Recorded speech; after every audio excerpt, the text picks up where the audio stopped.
always mindful about it. And next to this, to finding out your natural rhythm, it's also very important to stick to a certain pattern. So you want to ideally find a pattern that overlaps as much with your natural tendency. But going to bed at the same time is very important. So you actually want to have at maximum half an hour deviation from your bedtime for optimal sleep. And if you do this, I can promise you it's an insane difference if you actually have a bedtime and actually wake up at a different at the exact same time every day. So how you set a rhythm is basically you choose a wake up time as much as closely to what you feel is your natural inclination. And you wake up regardless of how late you went to sleep, because the first day is going to be a reset day. So you probably don't sleep as much as you would like, but it's all about setting the new rhythm. So you don't sleep in, you don't snooze, and then the next evening you go to bed when you're sleepy. So when you actually feel the sleep pressure hitting you. And then in a few days you can actually adjust your rhythm. Sometimes it takes longer. If you, for example, are jet lagged, then it can take 1 day per hour of time difference, actually. And what can help you setting your rhythm is melatonin. So you can take melatonin, which is normally produced in your brain orally. And this way you can kind of trick the system a bit, and make you fall asleep earlier. And what's also very important in setting your rhythm is early morning light exposure, because this is such a big regulator of your internal clock.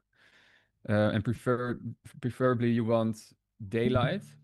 But if you're in a country like the Netherlands and you wake up before the sun comes up, then you can also use a daylight lamp, which can really help you like make the switch from sleeping to wakefulness.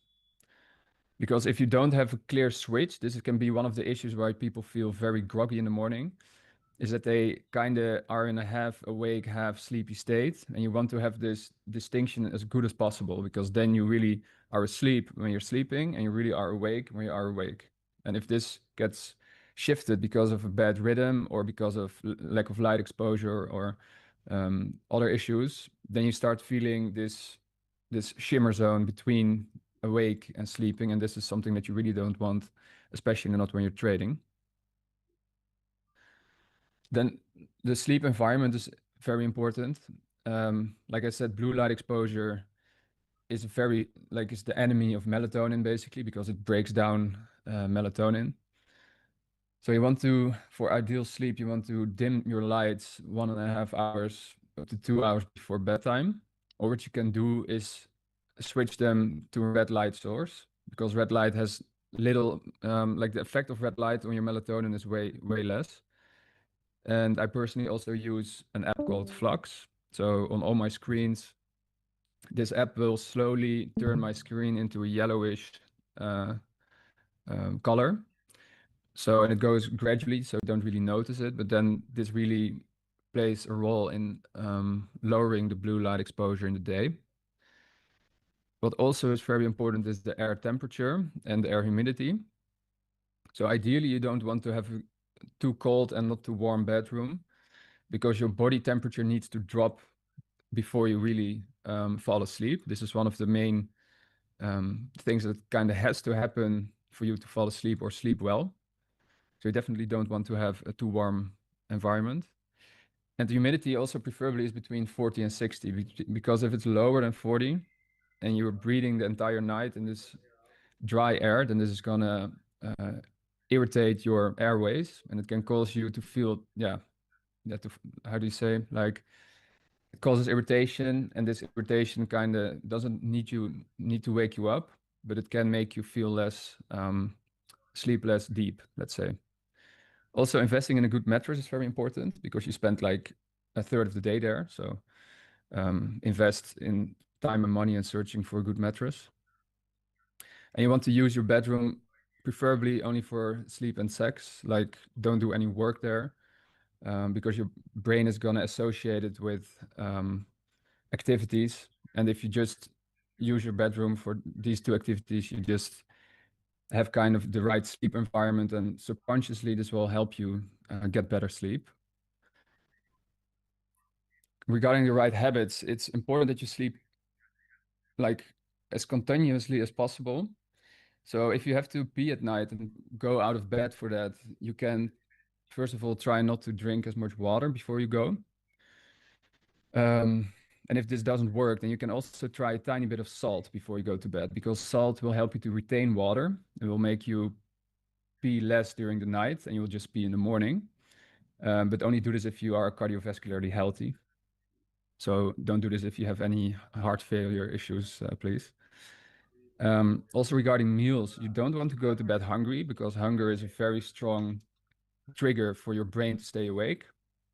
That's also why fasting helps with feeling sharp. And you also don't want to eat any large fatty meals 3 hours before bed, because first of all, if you have a full stomach, this troubles breathing. So you will breathe less comfortably during sleep. And also it will cause a little bit of acid reflux, and this acid reflux, so basically stomach acid going back into your esophagus, will also get you out of your deep sleep a bit. Then, of course, talking about drugs, you want to limit, like almost all drugs have some issue with sleep, let's say. So caffeine, for example, is a very potent way to mess up your sleep if you drink too late in the day, because it has a half-life of 5.5 hours. So actually, it takes 5.5 hours for half of the caffeine in your system to get cleared. So this is quite long. So preferably you wouldn't take it after 2 p.m. So even the people who think they can drink it in the evening and fall asleep properly, like even those people mostly will have some effect on sleep. So, but you can make this up for yourself, of course. Alcohol is known to be like a sleep inducer, which it kind of is, because it can make you sleepy in certain dosages, but it doesn't improve the quality of your sleep. So you can, yes, you sleep earlier maybe, but you will get less deep sleep. And weed, same, like weed can make you very tired, but it's very bad for your REM sleep. So you have to make up your mind about using this if you suffer from sleep issues. And the general thing that really helps is getting your heart rate low before you go to bed, so no strenuous exercise, and also making sure that your body temperature is cooling down a bit, because this is important for you actually for the sleep cycles to start. Also, using a mouth tape can be beneficial because you are breathing through your nose then. So if you have no issues with the airflow in your nose, using a mouth tape can also help you sleep deeper, because breathing through your nose is relaxing for your body. And this brings me to the second point, is don't go to bed stressed. So even if you would lose 50 minutes of sleep over it, it's worthwhile to make sure that you wind down if you're very stressed before you go to sleep, because even if you would fall asleep fast, then the feeling of stress will decrease the restfulness of your sleep. And you can also try these supplements, like these are proven to help you with getting more rested during the night, and especially ashwagandha can help you with lowering stress. So you can experiment with these if you'd like. And then the next topic I want to get into is stress.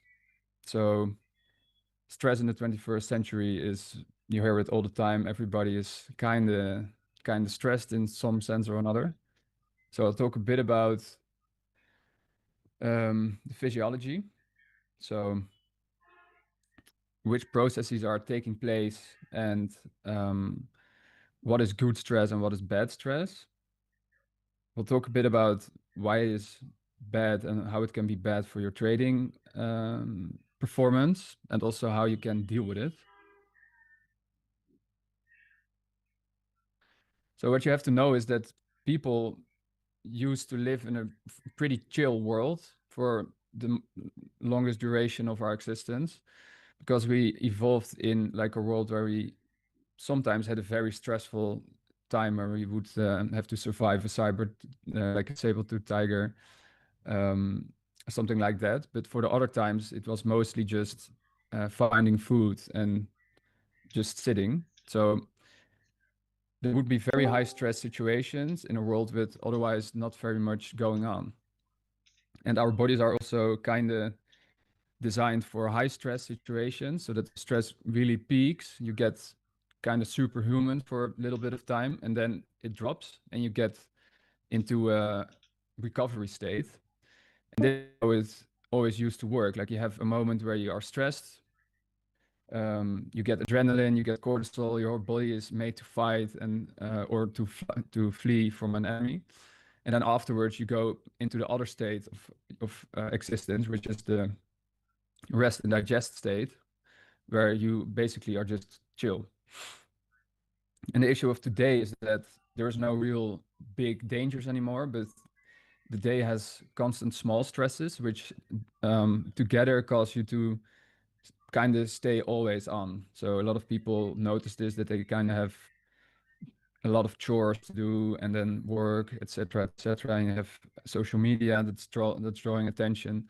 So your system is constantly loaded with a lot more than in prehistoric days.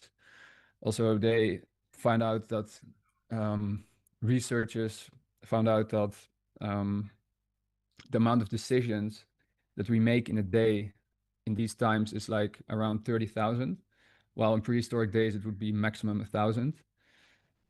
So this, of course, has a toll on your capabilities and on your body. And where the normal stress, where you have to function intensely for a time and then you wind down, is not necessarily unhealthy. The constant levels of stress, they can cause immune and hormonal dysregulation. So stress is highly related to increased risk of cancer and cardiovascular diseases, and also to mental health disorders, of course. And so where healthy dosed stress, like for example exercise, which also puts a stress on your body, but in a like dosed manner and in a short-lived manner, can make your body stronger. The chronic stress is a real hindrance to recovery. So we need to actively look for a way to de-stress the mind and body. So what you, for example, can do, I'll talk about this in a bit. For traders, the reality of stress is, for example, that you can feel anxious and less sharp, and that overall the quality of your trades will be lower because you kind of don't have this peak moment of alertness and concentration, because you kind of have a constant mediocre level of stress. So you don't have this on switch that you can use for trading. You just kind of feel on all the time, but this doesn't mean that you're performing at your best all the time. So, for example, feeling stressed can cause you to fall for trading traps like I discussed earlier, because you're less emotionally regulated.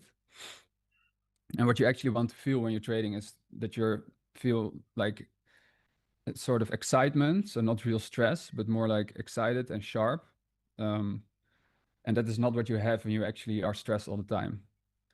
So what can help is, of course, to take away some, to be away from the chart for some time and really focus on the quality of your trading sessions instead of the quantity of your trading sessions.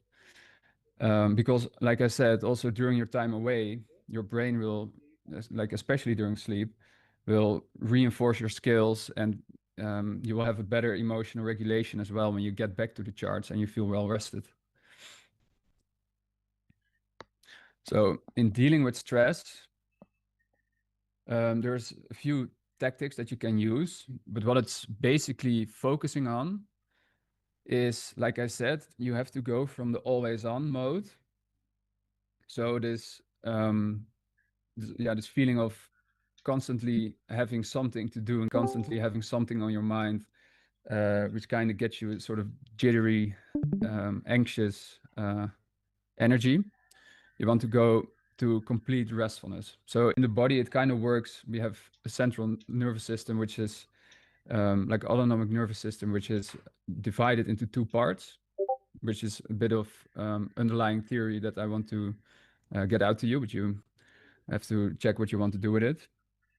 We have a sympathetic nervous system, which is for the fight and flight response.